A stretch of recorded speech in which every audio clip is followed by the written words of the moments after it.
Nah, sebelum masuk ke pembuatan, kita perlu mengetahui dulu untuk dasar teori dan tujuan praktikum kita pada kali ini.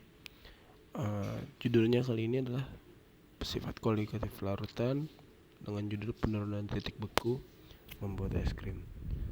Dasar teorinya adalah titik beku adalah suhu dari tekanan tertentu saat terjadi perubahan wujud zat cair menjadi padat. Titik beku ini bisa mengalami penurunan atau disebut dengan penurunan titik beku ketika adanya penambahan zat terlarut ke dalam sebuah larutan. Nah, untuk tujuan praktikum kali ini adalah untuk menguji teori sifat kualitatif larutan. Selain itu, percobaan ini bertujuan untuk mengaplikasikan sifat kualitatif larutan melalui pembuatan es puter sekaligus menumbuhkan jiwa kewirausahaan kita. Nah, kita lanjut langsung ke dalam pembuatannya. Nah, sekarang kita lanjut ke alat dan bahan. Jadi di sini alat dan bahannya itu ada kaleng, ada baskom, ada gunting, ada sendok, ada mangkok lagi untuk tempat menaruh es krim, ada gelas untuk menaruh susunya. Nah, untuk bahannya ini ada es batu, ada garam kasar, ada susu untuk cair sebagai topping. Nah, itu jadi teman-teman di sini kenapa saya pilih 2 susu, karena boleh pakai susu yang dalam bentuk saset ataupun dalam bentuk susu yang udah jadi, tergantung kitanya aja mau pakai yang mana, simple atau ini sih lebih pilih mendingan pakai yang kotak. Nah, untuk step yang pertama ini kita perlu memecahkan es batu untuk menjadikan sebagai pendingin untuk es krim putarnya. Pertama, pecahkan es batu Nah, untuk es batu ini digunakan sebanyak 2 karena menurut saya es batu ini sangat penting untuk dalam pembuatan es krim, sehingga menurut saya es batunya itu harus sampai menutupi badan dari kaleng tersebut agar pembuatan es krim lebih mudah.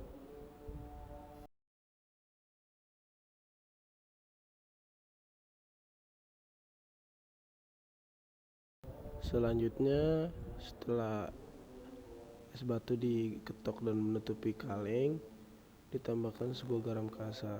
Garam kasar ini berguna untuk menjaga es kristal atau es batu tersebut terjaga suhunya dan tidak mudah mencair. Nah, untuk step berikutnya yaitu tuangkan susunya ke dalam toples Nah, ini saya pakai susu coklat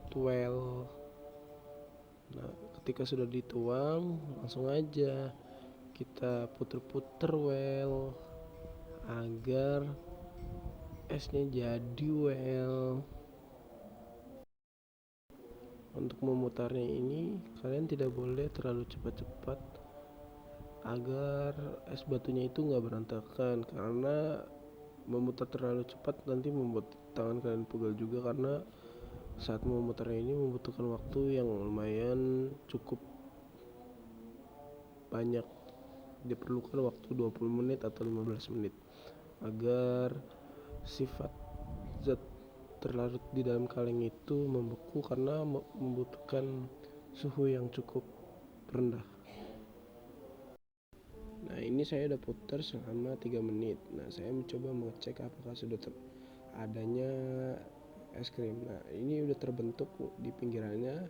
Nah, di pinggirannya ini harus kita kerok dengan sendok agar tidak terjadi penumpukan dan biar nggak keras sih. Cuman ini saya rapikan. Nah, kemudian belum jadi, langsung diputar lagi selama waktu yang ditentukan.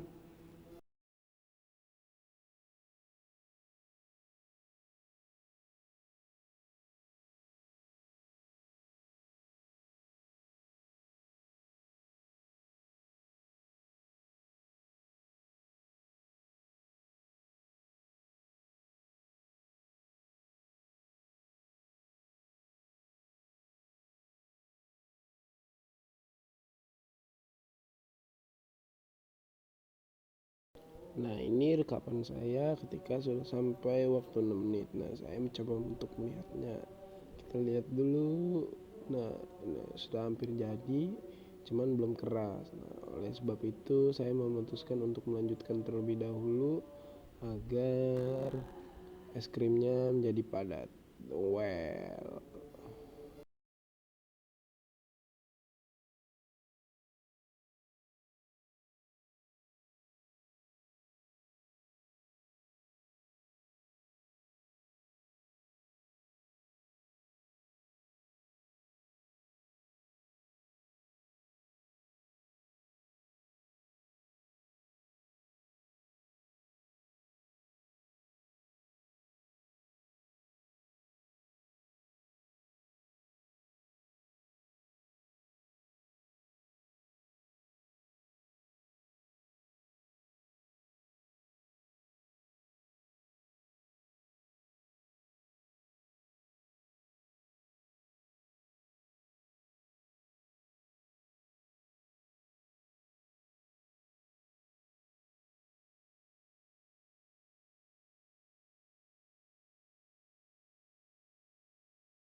nah ini setelah pemutaran kurang lebih 15 menit dan saya juga udah ngantuk, terlihat di video. Pembuatan ini akan berhasil jika bentuknya ada looknya seperti ini. Nah ini udah berhasil teman-teman, kita menerapkan sifat koligatif barutan penurunan titik beku. Nah apabila kalian udah kayak gitu, kalian udah berhasil. Sekarang saya bakal kasih tahu kenapa alasan penyebabnya es krim ini bisa membeku padahal hanya membutuhkan es batu. Jadi teman-teman, sesuai dengan teori dasar kita yang tadi, apabila sebuah pelarut ditambahkan zat terlarut, nah pelarutnya ini apa? Pelarutnya ini adalah susunya tadi ditambahkan zat terlarut, ya garam kasar yang ditambahin di luar pada es batu. Nah ketika sebuah zat pelarut yang ditambahkan zat terlarut, itu akan menurunkan titik beku. Jadi prinsipnya gini, penarikan suhu zat terlarut atau susunya itu ditarik molekul suhunya untuk menurunkan suhunya, ditariknya oleh siapa? Oleh es batunya tadi. Nah gunanya garam itu adalah untuk menurunkan es batunya itu supaya bukan sampai 0 derajat. Jadi kalau air murni itu mencapai titik bekunya itu ketika di suhu 0 derajat. Cuman karena ini adalah bukan air murni dan ini adalah susu, karena di dalam susunya itu ada glukosa dan yang lain-lainnya, sehingga menyebabkan kita perlu suhu yang lebih tinggi, yaitu lebih dari atau di bawah titik bekunya 0 derajat, atau kita harus perlu mencapai minus kurang dari 0 derajat. Nah itu yang pertama. Jadi pembuatan es krim ini membutuhkan suhu yang amat rendah agar si susunya ini bisa turun ke dalam di bawah 0 derajat. Nah ini saya udah jadi, saya tambahkan topping dan susu es krim ini udah jadi well. Nah sekarang kita tambahin topping-toppingannya supaya makannya itu enak. Nah, sekarang kita buat hasil reviewnya itu enak banget. Nah udah jadi well.